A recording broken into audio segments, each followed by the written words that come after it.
साथियों नमस्कार। कविता की पाठशाला में मैं चेतन आनंद आपका हार्दिक स्वागत करता हूं। आज हम चर्चा करेंगे गज़लों में जो काफ़िए हम इस्तेमाल करते हैं उसमें दोष के बारे में, क्योंकि काफ़िए तो जान होते हैं।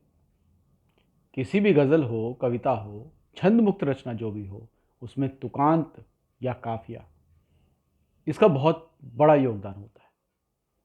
तो आज काफ़ियों पर हम बात करेंगे। काफ़ियों में कई तरह से हम जानकारी ना होने की वजह से गलती कर बैठते हैं। पहला अगर ले तो उसमें है अंत्य अनुप्रास संबंधी दोष। अब अंत्य अनुप्रास क्या होता है? अंत्य अनुप्रास में ये होता है कि जो आखिरी एक शब्द है, मान लो आखिरी शब्द उसका अगर अक्षर जो है, वर्ण जो है, एक शब्द का आखिरी वर्ण जो है वो हम बदल दें, यानी अ का हम काफिया लेके चल रहे हैं और बाद में जो उसके अंतिम वर्ण आता है उसके साथ जो है और वो बदला हुआ हो तो वहाँ दोष हो जाता है, जानकारी ना होने की वजह से। जैसे मेरे गुरुदेव डॉक्टर कुंवर बेचैन का एक उदाहरण है, वो दोष के साथ बता रहा हूँ, लेकिन उसको फिर सही करने का तरीका भी मैं बताऊंगा। हर तरफ हर एक दिशा में एक जलती आग है। हर तरफ हर एक दिशा में एक जलती आग है। आज चारों ओर मेरे एक काली रात है। अब काफिया क्या है? आग है, आग के साथ निभाया क्या? रात है।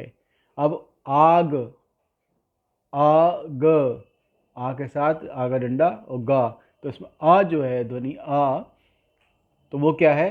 काफिया है हमारा आ का। लेकिन बाद में गा है तो नीचे भी दूसरी पंक्ति में रात आ रहा है, तो गा के बाद ता उसमें आ रहा है, तो ये दोष है, तुकांत सही नहीं है।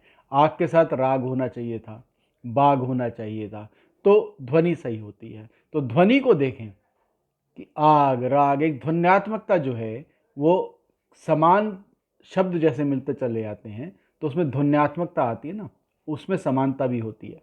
तो वो तुकांत, यानी आ का काफिया है, उसके बाद जो वर्ण आ रहा है, एक में गा आ रहा है पहले मिसरे में, दूसरे मिसरे में ता आ रहा है, तो वो ता नहीं मान्य होगा। या तो ऊपर भी ठीक होता, रात के साथ ऊपर बात पहले ले लेते हम कहीं, इस तरह से करते हुए बात है रात है तो चलता, ये गा के साथ ता नहीं चलेगा, तो ये दोषपूर्ण होता है, तो इसको सही करना ज़रूरी है। ठीक है। अब उर्दू अदब में क्या होता है कि जो शायर लिखते हैं गज़लें, वो क्या करते हैं कि ता जैसे अंत में वर्ण आया ना एक किसी शब्द के, उसमें था निभा लेते हैं, जैसे बात के साथ साथ निभा लेते हैं, तो वहाँ ता और था में वह जायज़ काफिया मान लेते हैं। लेकिन हिंदी अदब में बात करें, हिंदी साहित्य की बात करें, तो हमारे यहाँ रात के साथ बात तो चल जाता है लेकिन साथ नहीं चलता। साथ हाथ ये तो चल जाएगा लेकिन उसमें मान्य नहीं होता, लेकिन उर्दू अदब में इसको मान लिया जाता है। तो ये कुछ अपवाद हैं। अब जैसे दा के साथ धा उर्दू अदब में मान लिया जाता है कि दा के साथ धा अगर ध्वनि आ रही है उसकी धा की, तो धा भी आ रहा है तो भी चल जाएगा, लेकिन हिंदी साहित्य में ये वर्जित है, हम इसको नहीं ले सकते। जैसे दाद, दाद के साथ वो क्या लेंगे, मान लो धाद कर दें तो वो उसको मान लेंगे, लेकिन हमारे यहाँ नहीं। दाद के साथ आद, बाद ऐसे शब्द हम ले सकते हैं काफी के रूप में। तो ये एक ऐब है, हमें इससे भी बचना है, ध्यान देना है कि हम उसमें किस तरह से इस्तेमाल करें। एक होता है ईकारांत काफिया, जिसमें बड़ी ई का काफिया हम ले लेते हैं किसी शब्द के साथ उर्दू गज़ल में जो है, तो वो कहीं कहीं हम गलती कर जाते हैं, तो गलती करने से वो ईकारांत काफिया का दोष आ जाता है। उदाहरण क्या है हमारे गुरुदेव का? हमारे पास जो यह जिंदगी है, अगर सोच पूछिए तो आपकी है। अब जिंदगी है आपकी है, तो है में तो क्या हुआ, ये तो रदीफ हो गई, लेकिन आपकी और जिंदगी में बड़ी ई का काफिया है, जिंदगी है आपकी है, तो बड़ी ई का काफिया है। इसकी जगह दूसरा कर देते कुछ तो वो दोष मान लिया था। ठीक है ना? तो बड़ी ई के काफिये में भी बड़ी ई का ही काफिया लगेगा, कोई छोटी ई का काफिया नहीं चलेगा। इसका हमें ध्यान रखना है। तो जैसे हुआ था कि हम हमारे पास जो यह जिंदगी है ना, तो अब किसी और तरह से कुछ और ले लें हम अगले मिसरे में, छोटी की मालूम मात्रा का कोई हम शब्द ले लेते हैं उसमें, तो जिंदगी है तो इधर क्या कर देंगे, स्वस्ति है, ठीक है, शक्ति है, तो शक्ति में छोटी की मात्रा नहीं चलेगा, ये काफिया नहीं चलेगा। तो ये दोष है, इससे भी हमें बच के रहना है। ईकारांत के बाद काफिया आता है उकारांत, बड़े ऊ की जहां पर मात्रा लगी हो, तो उसका भी ध्यान रखना है कि उकारांत है तो बड़े ऊ की मात्रा वाला ही शब्द चलेगा। जैसे काबू, काबू में, और बाबू या जादू, बड़े ऊ की मात्रा, तो ये वाले काफी चल जाते हैं, ठीक है। जैसे मुझे बस एक तेरी आरजू है कि तेरा प्यार मेरी आबरू है।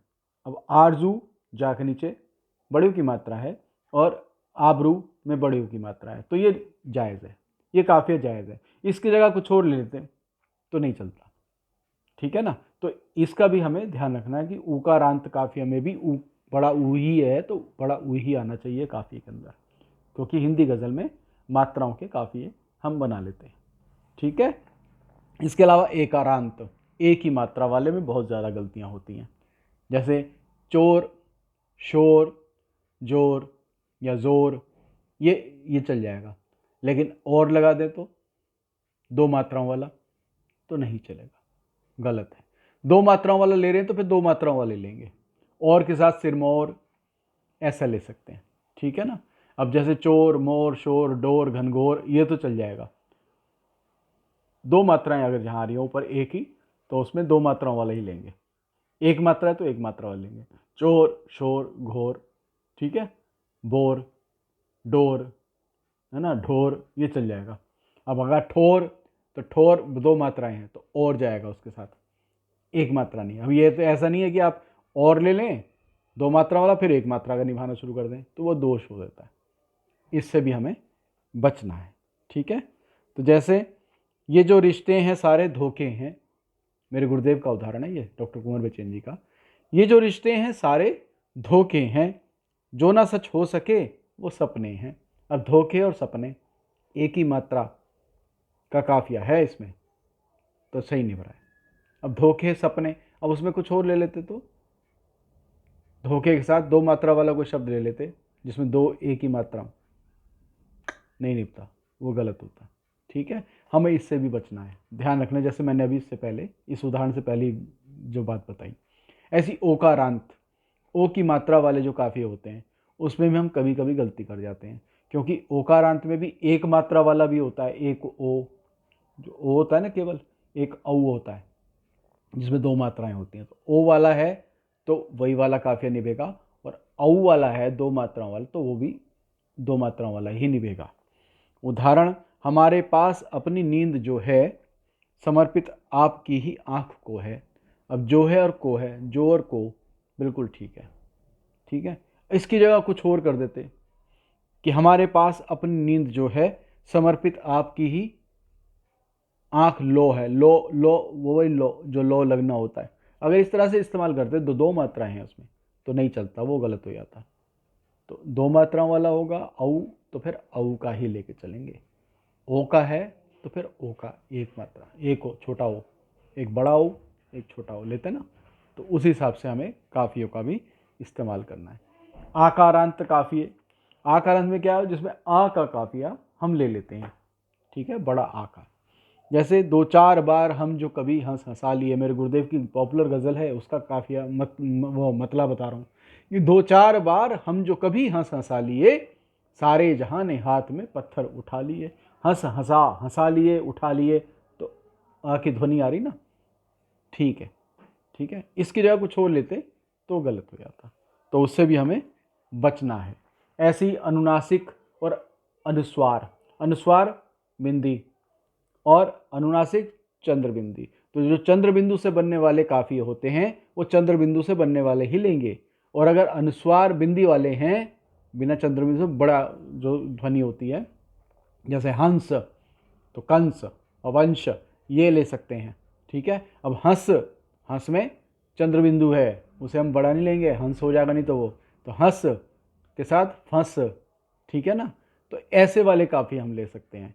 अगर पता चला अनुस्वार का हंस ले लिया और हम फंस ले रहे हैं फिर आगे काफिया, तो वो गलत है, इससे भी हमें बचना है। इसका भी ध्यान रखना है कि चंद्र बिंदु वाले काफिये तो चंद्र बिंदु वाले होंगे यानी अनुनासिक वाले होंगे, और अगर वैसे बिंदी वाले हैं अनुस्वार वाले तो अनुस्वार वाले ही काफ़िए हमें अपनी रचना में, गज़ल में इस्तेमाल करने चाहिए। अगर नहीं करेंगे तो ये काव्य दोष मान लिया जाता है। तो इससे भी हमको अवेयर रहना है। जैसे संत, संत में क्या है, अनुस्वार है, बिंदी है, और महंत तो उसमें भी फिर वो अनुस्वार है तो वो चल जाएगा। जैसे दिल की बगिया में मेरी नव वसंत उतरा है, या कि एक गीली धरा पर अनंत उतरा है। तो वसंत और अनंत का काफिया बिल्कुल ठीक है। इसकी जगह अगर चंद्र बिंदु वाला हम काफिया ले लेते तो वो गलत हो जाता। तो उससे हमें ये भी बचना है। ठीक है, तो आज के लिए ऐबे काफिया इसे बोलते हैं। तो ये काफिए के दोष, इन पे हमें विशेष ध्यान रखना है, क्योंकि काफिए किसी भी गज़ल के या रचना की जान होते हैं। तो वो हमारे मजबूत होने चाहिए, उससे हमें बचना है। तो आज के लिए इतना ही। अगली बार फिर नया विषय लेकर मैं आऊँगा। तब तक के लिए मैं चेतन आनंद आप सबसे विदा लेता हूँ। धन्यवाद।